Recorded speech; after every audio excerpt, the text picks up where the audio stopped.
Genshin Impact has been around for almost 4 years now and has gone through its fair share of drama. However, this one has been one of the biggest, with people on social media getting mad at how Hoyoverse is making their characters' skin color inappropriate for their region and whitewashing all of them. Many content creators and even voice actors talked about this issue, signing petition to redesign the characters and creating a whole boycott movement against the company. However, did this boycott really have an impact at all? Let's talk about it. Before I start the video, make sure to hit that like button and subscribe to see more of these types of edutainment content. I want to try my best to create as much of unique content for you guys, so the support would be absolutely amazing. So anyways, let's get right into the video. Genshin Impact has many regions, each showcasing its respective culture. Mondstadt representing Germany, Liyue represents China, Inazuma for Japan, Sumeru for the Middle East and South Asia, Fontaine with a mix of French and British influences, and now with the release of Natlan, Hoyoverse has decided to go for more of a South American and African culture. Many players were so excited to see darker skinned character finally put in the game, showing true diversity. However, this was not the case at all. On July 9th, 2024, Hoyoverse announced their version 4.8 livestream, showing off different events within the game, and obviously at the end showcasing the newest characters of the Natlan region, with Mavuika being the archon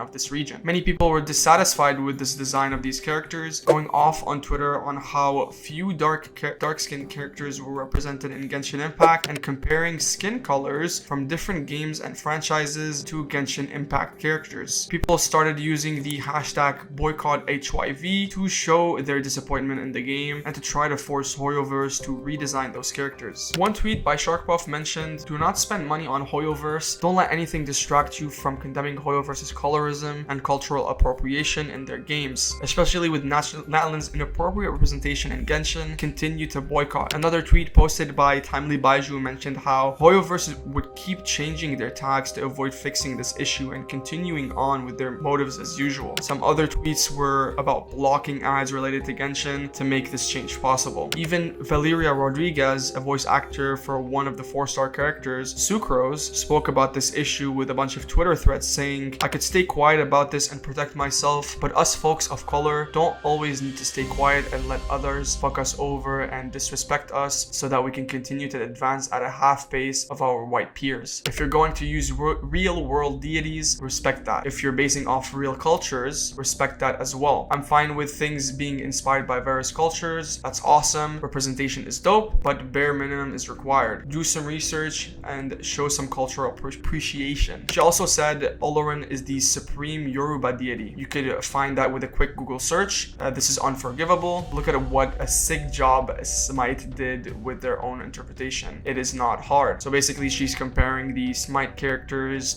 with the Genshin characters based on the Olorin deity. This clearly shows that people were outraged against Hoyoverse for disregarding the diversity within its player base. Valeria also popped off even more, saying, "My reaction to you dorks saying you're gonna switch your game to a different language now," with a crying laughing emoji. "I'm not deleting my tweets either. Seeing the huge responses, both hateful and positive, means that I struck a chord. I'm done being silent. It's 2024. We can all do better." Even Bill Butts, a voice actor in Honkai Star Rail, spoke about this issue saying, "Dark skin is beautiful. Don't let anybody tell you otherwise." Even though this tweet was less directed towards Hoyoverse, it's still intended to speak about this issue as well. Many other voice actors spoke about this issue, raising awareness of this character's diversity in Hoyoverse games and indirectly calling out Hoyoverse for their mistakes. Another tweet posted by Flo Beto said, "Why aren't Genshin content creators saying anything? They're the voice of the community. They should speak." Even the most positive content creator, Doro44, spoke about this, saying that the character design threw him off guard and that he was disappointed about the design of these characters. Tectone, however, had a different idea of this matter, looking at the most realistic point of view, which obviously sparked more controversy. Some other people started redesigning also characters within the game, obviously getting more traction with their accounts, making the characters darker as they intended or should be. This boycott had a lot of mixed opinions, with people saying how based Genshin is for just ignoring all the community and just making a whole meme out of the entire situation. But in the end, did this boycott actually do anything? Well, honestly, it didn't really do as much. All these tweets and talks, however, had one major flaw that made the entire